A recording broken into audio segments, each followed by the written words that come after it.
different thoughts, different perspective on this upcoming matchup with Georgia than you did once it was announced? Has anything happened? Anything been said? Obviously, nothing happened of consequence that we know about. Behind closed doors is where they're practicing, of course.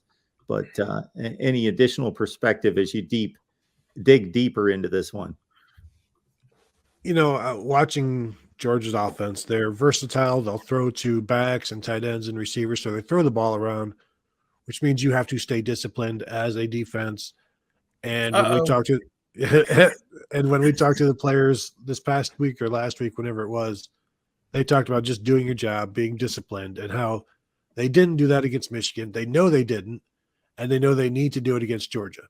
So they know what they need to do, but can they actually go and do it? And when I say can they, and the it in that is, can you just be disciplined and just do your job? And with Stetson Bennett and his ability to escape and roll out, there's going to be some secondary issues, some scramble drill type of things where the guys in the secondary just have to let the front seven take care of things. And the guys in the secondary just have to stay back and stay with the receivers. And if Stetson Bennett beats you for a 70-yard run, that's better than him throwing over the top of you for a 70-yard touchdown, because that 70-yard run is much less likely to happen, and it may only happen once in a game. But if you bite on him and you come up, that 70-yard touchdown will happen 5 times like it did against Michigan. Two of those are runs. But if you come up on him, they're going to break free. And so I would say just stay back and let the front 6, front 7 handle things. Yeah, I watched some of the Tennessee-Georgia game before we did our show. And then I think early in the first half, it was 3rd down at the 13-yard line. And he got blitzed up the middle and made the Tennessee blitzer miss, and then rolled out and kept the play alive, and finally said, well, the heck with this, and took off and shook the linebacker at the 2-yard line and dove for the pylon. And then there was a 6-minute break so that they could review the play. How the two guys standing there 10 feet away couldn't see that he never went out of bounds until the ball hit the pylon, I don't know, but it took him like 6 minutes to ascertain that was a touchdown. Not only was it a touchdown, it was a spectacular touchdown, I have to tell you. So I was having Sunshine Lawrence flashbacks on, Zach Harrison trailing Sunshine Lawrence going down the field, the whole route. And I don't know. Is Ohio State going to keep him in the pocket? They really didn't do a good job of that against Toledo. And, Michigan, that guy, kept plays alive and picked them apart. So I don't know. I guess we'll, again, add that to the list. I mean, I did it's really crazy. You guys will appreciate this. I'm on 97.1 The Fan yesterday with Matty Ice and DeVere Posey in the afternoon after signing day. And we really only talked about the recruits for about a minute. Most of it was about Ohio State and Georgia. And they're like, Steve, what are your overall thoughts? I'm like, well, this seems to me, and DeVere, this was a year before DeVere got there, was the LSU game when they went down, and played LSU in their home turf in New Orleans and lost 38-24. And they had, gave up 5 sacks to Todd Beckman, 3 turnovers, 3 personal fouls. That kind of mimics what we just saw in the Michigan game, just how unclean they were playing football. They're like, can you dare to dream that there'd be a rematch with Michigan? I'm like, well, first of all, Michigan's got to beat TCU, which I know they're a touchdown favorite, but, they've got to go out and win.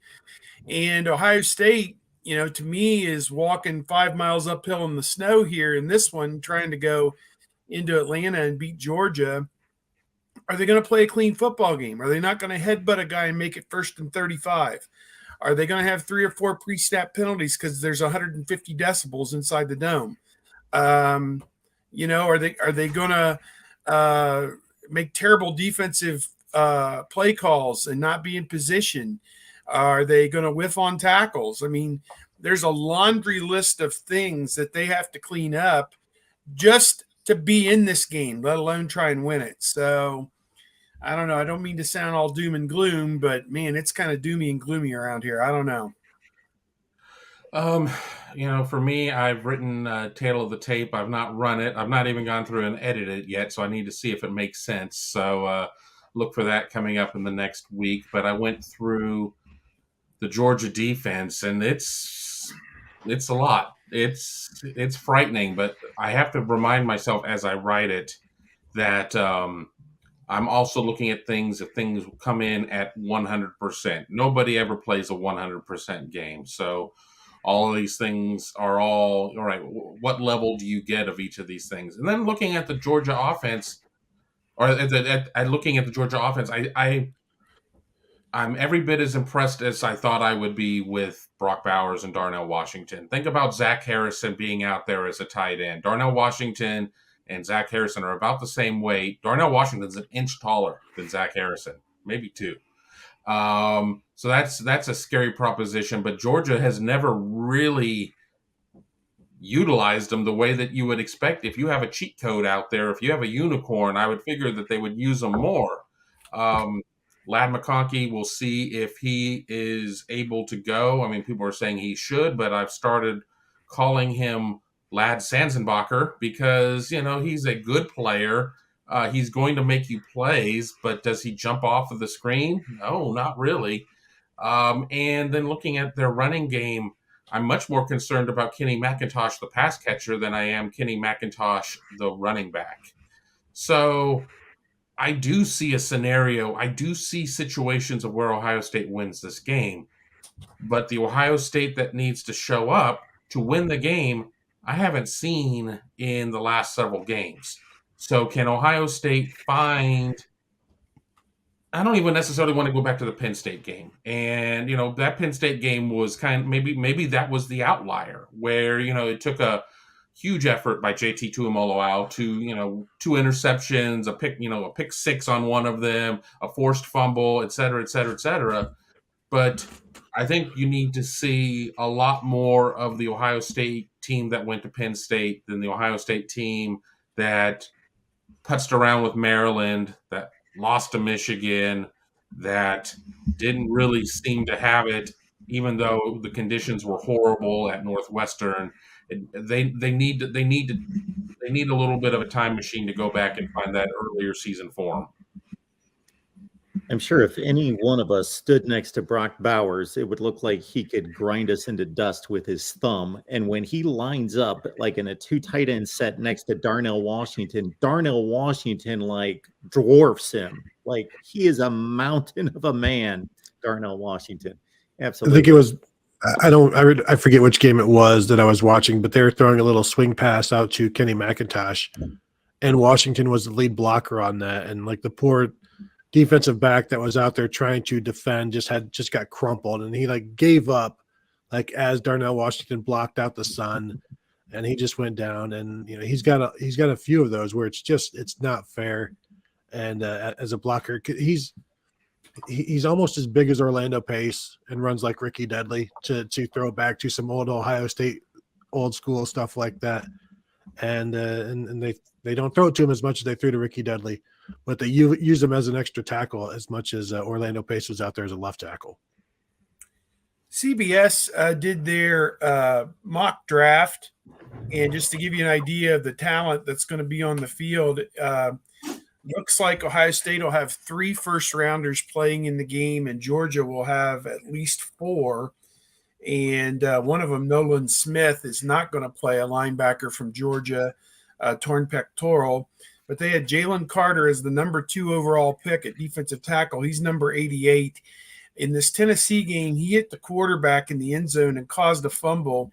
This is a play that, had this been a close game, I think a lot of people would be referring to this. I mean, they ended up winning the game by 2 touchdowns. But he fumbled it. Tennessee offensive lineman recovered it and fell down, and the ball, his entire side is on the ground, and he's not to the goal line, and he releases the ball out onto the field of play, and then one of his teammates recovers it.